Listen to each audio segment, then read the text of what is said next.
Dear students, in the previous class, we learned the American War of Independence. Today, we are discussing the French Revolution. Here, the major cause of French Revolution, the important incidents, the results, then the age of Napoleon. What are his major reforms? Okay? പ്രിയ വിദ്യാർത്ഥികളെ, നമ്മൾ ഇന്ന് ഫ്രാൻസിൽ നടന്നൊരു വിപ്ലവത്തിലേക്കാണ് പോകുന്നത്. French revolution. ഈ French വിപ്ലവത്തിൻ്റെ കാരണങ്ങളിലേക്കും French വിപ്ലവവുമായി ബന്ധപ്പെട്ട പ്രധാന ഇൻസിഡൻസിലേക്കും അതിൻ്റെ റിസൾട്ട്സിലേക്കും കൂടാതെ നെപ്പോളിയൻ ബോണോപ്പാർട്ട് എന്നറിയപ്പെടുന്ന ഭരണാധികാരിയുടെ യുഗം, അദ്ദേഹം ഫ്രാൻസിൽ നടപ്പിലാക്കിയ പരിഷ്കാരങ്ങൾ, ഈ ഭാഗത്തെയാണ് നമ്മളിപ്പോൾ ഡിസ്കസ് ചെയ്തുകൊണ്ടിരിക്കുന്നത്. അപ്പോൾ ഈ ഭാഗം നമുക്കൊന്ന് വിശദീകരിച്ച് പോകാം. ആദ്യം നമ്മൾ ഫ്രഞ്ച് വിപ്ലവത്തിൻ്റെ സർക്കംസ്റ്റാൻസസിലേക്കാണ് പോകുന്നത്. മേജർ സർക്കംസ്റ്റാൻസസ് ടു ഫ്രഞ്ച് റവല്യൂഷനാണ്, അല്ലെങ്കിൽ what are the major reasons to the French revolution. ആ ഫ്രഞ്ച് വിപ്ലവത്തിൻ്റെ പ്രധാന കാരണങ്ങൾ എന്തെല്ലാമാണ്, ആ കാരണങ്ങൾ ഓരോന്നോരോന്നായി നമ്മൾ ഡിസ്കസ് ചെയ്യണം. First, the characteristics of the French rule. French ഭരണത്തിൻ്റെ സവിശേഷതകൾ. The French rulers, they were the autocratic rulers. The characters features of the French rule we can analyze through the statements of the rulers. Unimportant, the greatest ruler of France, Louis XIV, he said that I am the state. He meant that one day God came on earth. God has given power to king over the subjects, and God has only the right or authority to question him. ദൈവദത്ത അവകാശം. ദൈവം ഒരു ദിവസം ഭൂമിയിലേക്ക് ഇറങ്ങി വരികയും ആ പ്രദേശം ഭരിക്കാനുള്ള അവകാശം രാജാവിനെ ഏൽപ്പിക്കുകയും ചെയ്തു. ആയതിനാൽ രാജാവിനെ ചോദ്യം ചെയ്യാനുള്ള അവകാശം ദൈവത്തിന് മാത്രമാണ്. എന്താണ് സബ്ജക്ട്സ് അഥവാ പ്രജകൾ യാതൊരു അവകാശവുമില്ല. ഈ ഒരു ഭരണ വ്യവസ്ഥയാണ് ലൂയി 14 കാലത്ത്. നമുക്ക് നെക്സ്റ്റ് ലൂയി 15 ഒന്ന് പരിചയപ്പെടാം. Louis 15, he said that after me the Delic. He was an autocratic ruler. ഒരു സ്വേച്ഛാധിപതിയായിരിക്കുന്ന ലൂയി 15 അദ്ദേഹം പറഞ്ഞിരിക്കുന്നത്, എനിക്ക് ശേഷം പ്രളയം, ഞാൻ ഏത് വിധേനയും ഭരിക്കും, എനിക്ക് ശേഷം എന്തെന്ന് നോക്കേണ്ട ആവശ്യം എനിക്കില്ല. അത്രയും ഒരു ഏകാധിപതിയായ ഭരണാധികാരിയായിരുന്നു Louis 15. Okay, during the period of Louis 16, his wife Marie Antoinette, she said that or exclaimed that if they can't eat bread, let them eat cake. അവർക്ക് ബ്രെഡ് ഭക്ഷിക്കാനില്ലെങ്കിൽ കേക്ക് ഭക്ഷിച്ചോട്ടെ. ഇത്ര രീതിയിൽ സംസാരിക്കുന്ന പ്രവർത്തിക്കുന്ന ഒരു ഭരണവിഭാഗമുള്ള രാജ്യം. ഓക്കെ, 1789 പാരീസ് പട്ടിണിയിൽ അകപ്പെട്ടൊരു കാലഘട്ടമായിരുന്നു. ആ പട്ടിണിയിൽ അകപ്പെട്ടപ്പോൾ ഒരു നേരത്തെ ബ്രെഡ് പോലും തിന്നാനില്ലാതെ വന്നിരിക്കുന്ന സ്ത്രീകളടങ്ങുന്ന ആയിരക്കണക്കിന് വരുന്ന ആൾക്കാർ, അവർ വല്ലതും കിട്ടുമോ തിന്നാൻ എന്നന്വേഷിച്ചുകൊണ്ട് പാരീസിലെ പാലസിലേക്ക് പോവുകയുണ്ടായി. ആ പാലസിൻ്റെ മുകൾ ഭാഗത്ത് കൈ ഉയർത്തിക്കാണിച്ചിരിക്കുന്ന സർവ ആഭരണ വിഭൂഷിതയായിരിക്കുന്ന മാരി ആന്റോയിനറ്റ്. ആ മാരി ആന്റോയിനറ്റ് ജനങ്ങൾക്ക് നൽകിയിരിക്കുന്ന മറുപടി, ജനങ്ങൾ ഗീവ് us ബ്രെഡ് എന്നാവശ്യപ്പെട്ടുകൊണ്ട് രാജ്ഞിയോട് ഞങ്ങൾക്ക് ബ്രെഡ് തരൂ, ഒന്നും ഭക്ഷിക്കാനില്ല എന്ന് പറഞ്ഞുകൊണ്ട് രാജ്ഞിയുടെ മുമ്പിൽ കൈകൂപ്പി നിൽക്കുന്ന ആ ജനവിഭാഗത്തിന് മുകളിലേക്കാണ് നമ്മുടെ മാരി ആന്റോയിനറ്റ് പറഞ്ഞിരിക്കുന്നത്, if they can't eat bread let them eat cake. Through these statements we can analyze What are the major characteristics of the French rule? The French rulers were autocratic. They were squatters.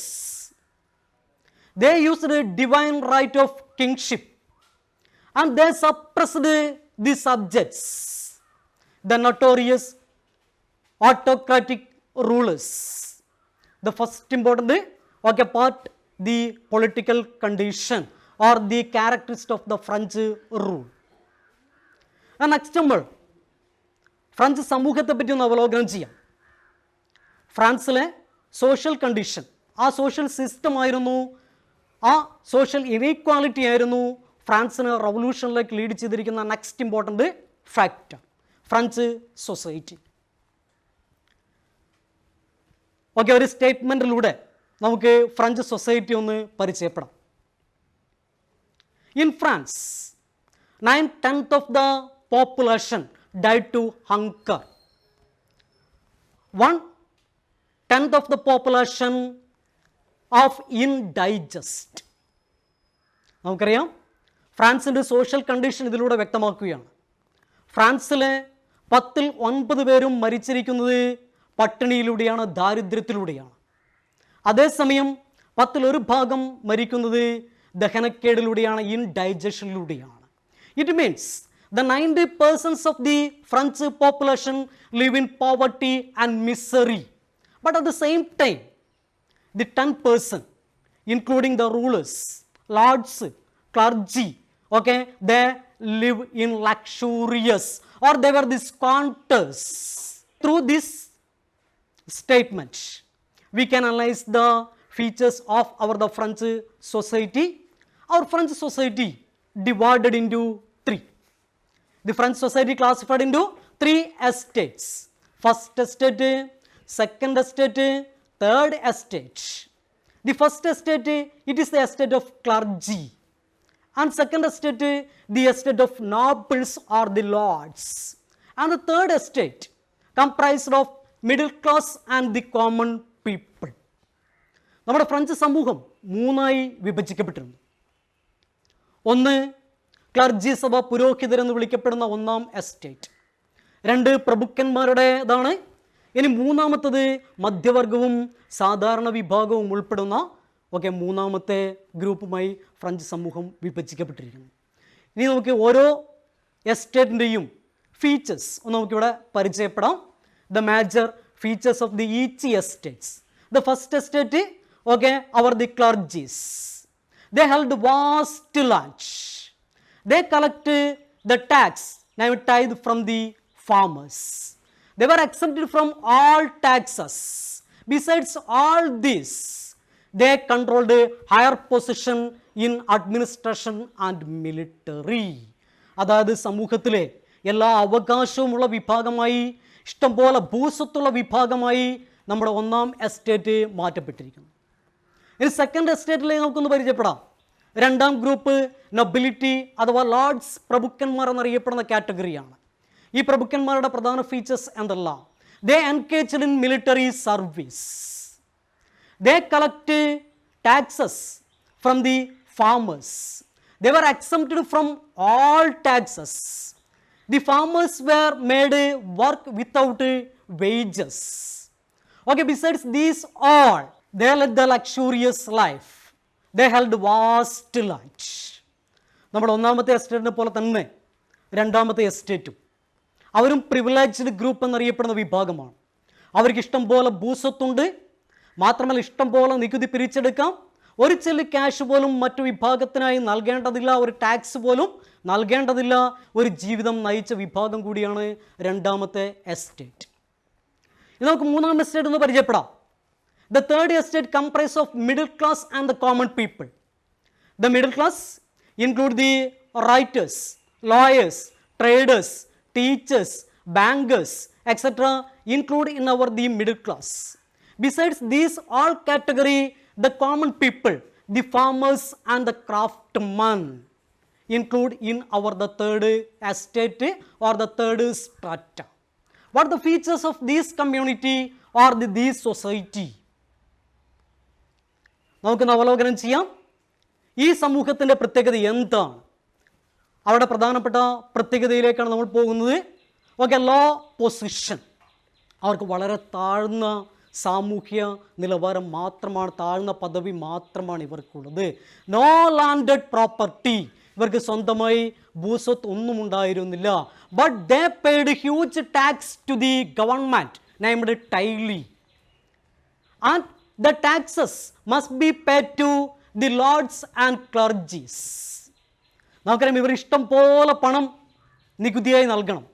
അതേസമയം ഇവർക്ക് കാര്യമായ സ്വത്തുകൾ യാതൊന്നും ഉണ്ടായിരുന്നില്ല. ഇവർ താഴ്ന്ന സാമൂഹ്യ പദവിയിൽ മാത്രം നിലകൊണ്ട ഒരു വിഭാഗമായിരുന്നു. ഓക്കെ, നമ്മുടെ സാധാരണക്കാർ എന്നറിയപ്പെടുന്ന ഈ മൂന്നാം എസ്റ്റേറ്റ് എന്നറിയപ്പെടുന്ന വിഭാഗം. ഈ എസ്റ്റേറ്റിനെ, ഈ സൊസൈറ്റിയിലെ ഇനീക്വാലിറ്റി ഇല്ലാതാക്കാൻ ജനങ്ങൾ ആഗ്രഹിച്ചു. ഇത് വിപ്ലവത്തിലേക്ക് നയിച്ച മെയിൻ ഫാക്ടറായി മാറ്റപ്പെടുന്നു. സെക്കൻഡ് ഫാക്ടറാണ് ഓക്കെ സോഷ്യൽ കണ്ടീഷൻ. അടുത്തതായിക്കൊണ്ട് നമുക്ക് ഫ്രഞ്ച് വിപ്ലവത്തിന് കാരണമായി തീർന്ന പ്രഗത്ഭ ചിന്തകളിലേക്കും ചിന്തകന്മാരിലേക്കും, the role of thinkers and their ideology, അതാണ് നമ്മൾ അടുത്തായി ഡിസ്കസ് ചെയ്യാൻ പോകുന്നത്.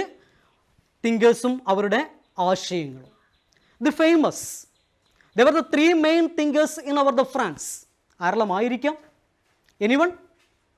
Okay okay, correct. Voltaire, Rousseau, Montesquieu. Voltaire, he was a great person, great intellect.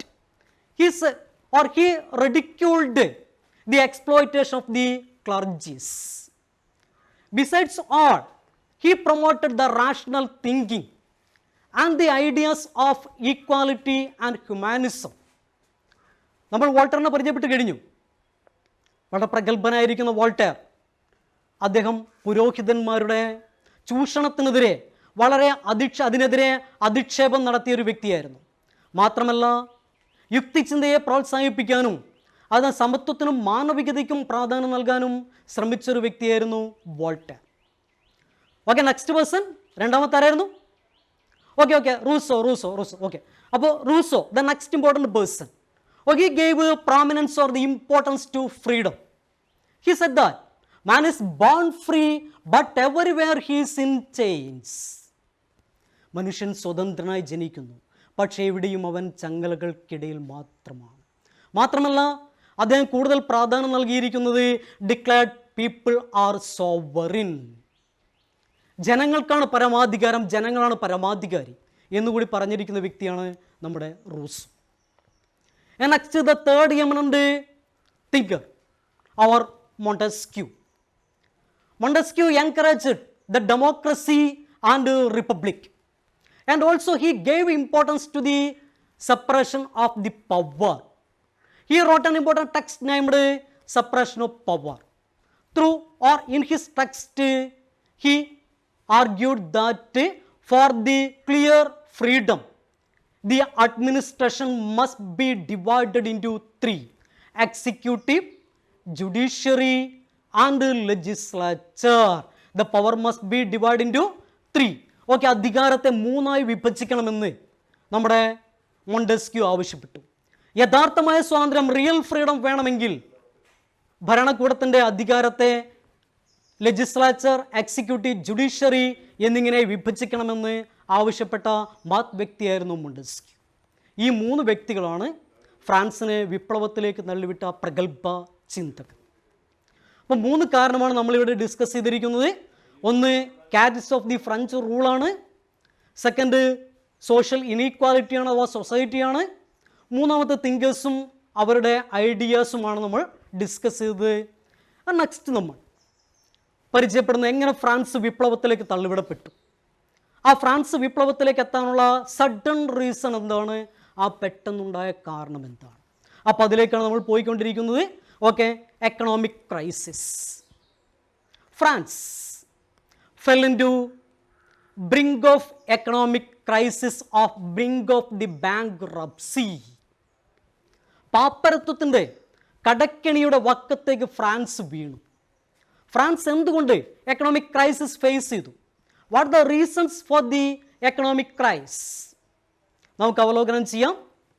France എന്തുകൊണ്ട് സാമ്പത്തിക പ്രതിസന്ധിയിലേക്ക് വീണു?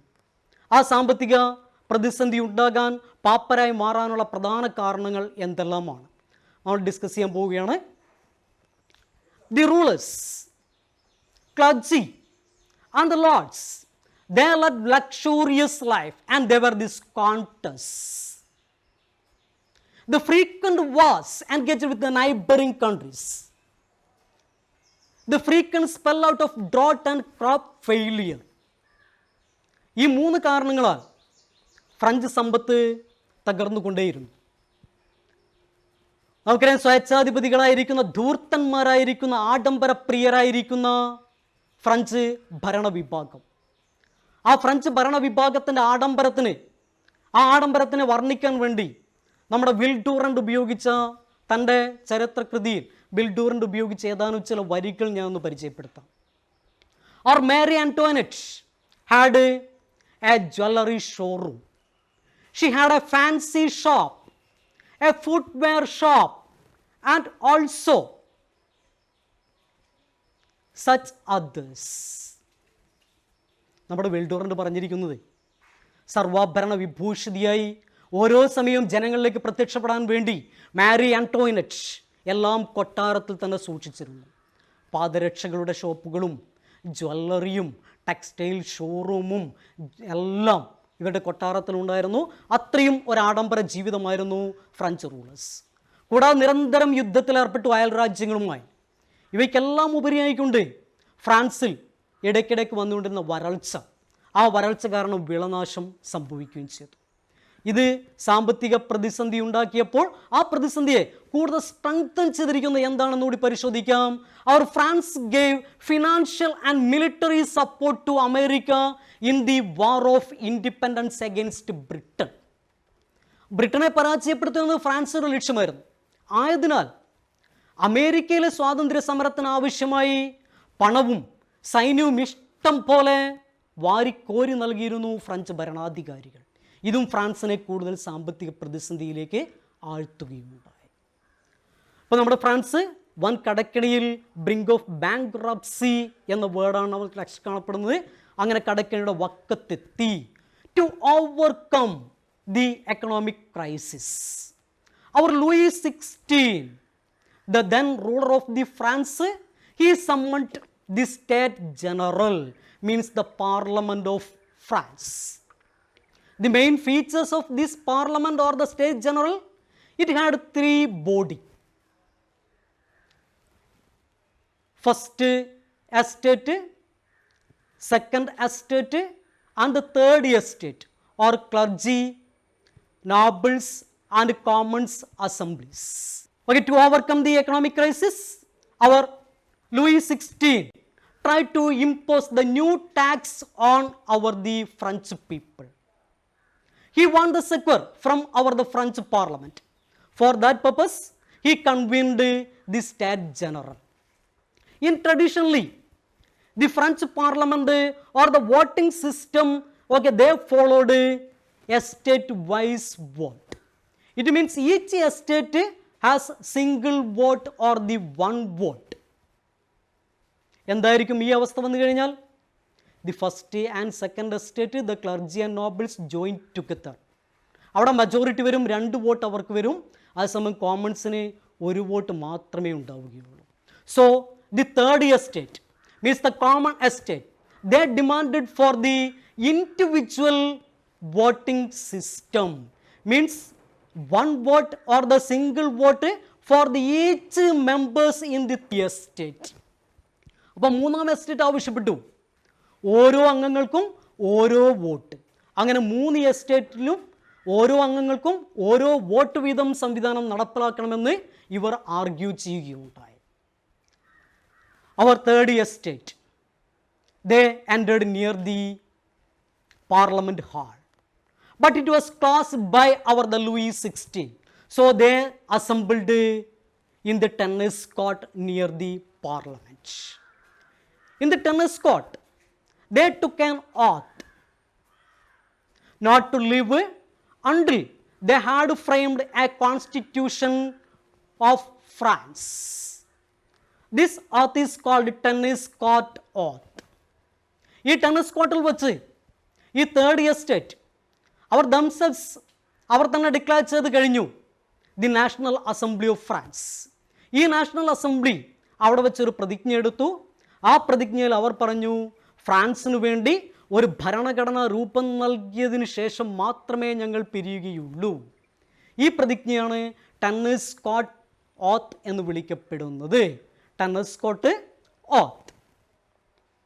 ഓക്കെ, തുടർന്ന് അങ്ങനെ നമ്മൾ ഫ്രഞ്ച് വിപ്ലവത്തിൻ്റെ വക്കത്തെത്തിരിക്കുകയാണ്. ഫ്രഞ്ച് വിപ്ലവത്തിലേക്ക് പോയിക്കൊണ്ടിരിക്കുകയാണ്. ഇനി ഫ്രഞ്ച് വിപ്ലവത്തിൻ്റെ പ്രധാനപ്പെട്ട ഇൻസിഡൻസ് എന്തെല്ലാമാണ്? What the major incidents of the French revolution. ആ റവല്യൂഷൻ്റെ ഇൻസിഡൻസിലേക്ക് നമ്മൾ എൻ്റർ ചെയ്യുകയാണ്.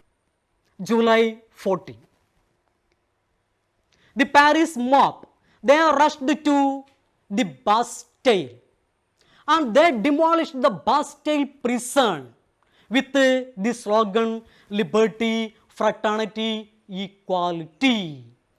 The Bastille prison, it is a symbol of the Bourbon autocracy. It was smashed by the people. And the second important incident, on 12th August 1789, the people of France, they declared the rights of man and citizen. ചരിത്രത്തിലെ ഏറ്റവും പ്രധാനപ്പെട്ട ഒരു പ്രഖ്യാപനമായിരുന്നു മനുഷ്യാവകാശ പ്രഖ്യാപനം. September 1789, the thousands of the women marched to the palace with the slogan, give us bread. On the year of the 1792, France became a republic. The national convention formed and a constitution was formed by the France. France became a republic through the new constitution. These are the major incidents of the French Revolution. അപ്പോൾ French വിപ്ലവത്തിൻ്റെ പ്രധാനപ്പെട്ട incidents സംഭവങ്ങൾ എന്തെല്ലാമെന്ന് നമ്മൾ പരിചയപ്പെട്ട് കഴിഞ്ഞു. Next നമ്മൾ പോകുന്നത് ഈ ഫ്രഞ്ച് വിപ്ലവത്തിന് പ്രധാനമായ ഫലങ്ങൾ എന്തൊക്കെയാണ്? What the major results of the French revolution. The important results of the French revolution. French വിപ്ലവത്തിൻ്റെ ഫലങ്ങൾ നമ്മൾ ആസ്ട്രിയൻ ചാൻസലറായിരുന്ന മെറ്റേണിച്ചിൻ്റെ സ്റ്റേറ്റ്മെൻറ്റ്സിലൂടെ നമ്മൾ ക്ലിയർ ആക്കുകയാണ്.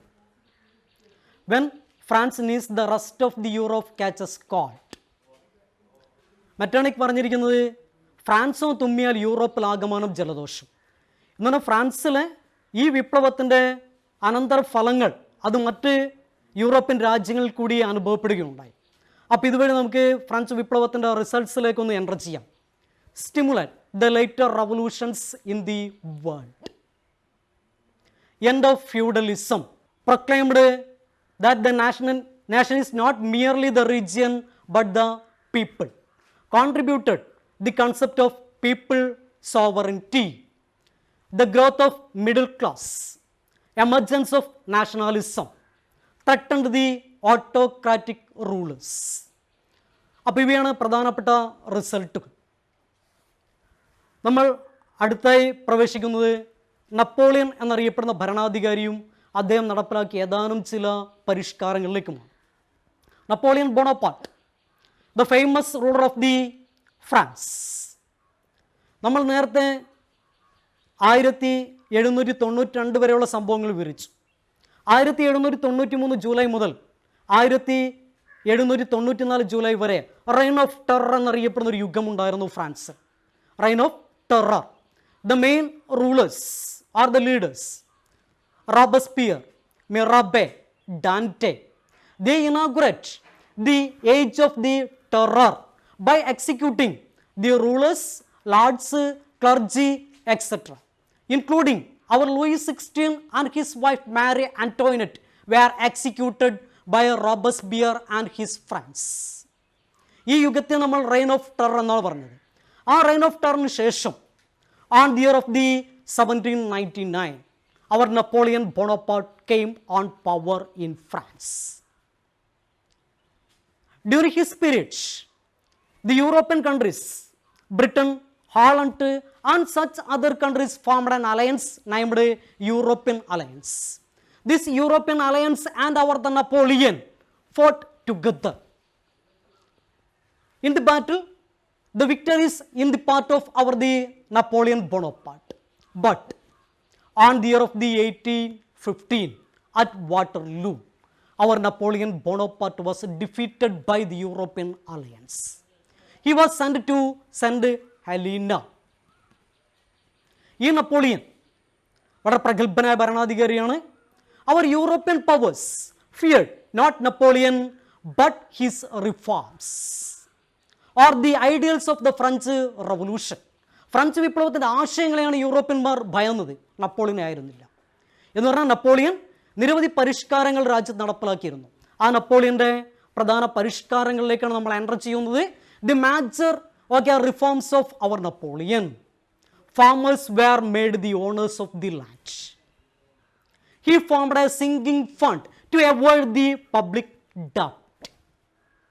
Constructed different roads. Exercised state control over the clergies. Established Bank of France. Prepared the new code of law. These are the major reforms of our Napoleon Bonaparte. We have completed our topic. Now you can try to find out answers of some questions. Which is slogan of the French Revolution? Liberty, fraternity, equality. And the other important questions. Discuss the social conditions which led to the French revolutions. The next, what are the important circumstances that led to the Tennis Court Oath? Who were the famous thinkers of France, and analyze their ideologies? An important other question, what are the important influences of the French Revolution? Or discuss the influence of the French Revolution through the statement of Metternich. When France sneezes, the rest of the Europe catches cold. Then an important other question, Napoleon fulfilled the objectives of the French Revolution. Exam. Okay, we will meet again in the another class with other topic. Thank you.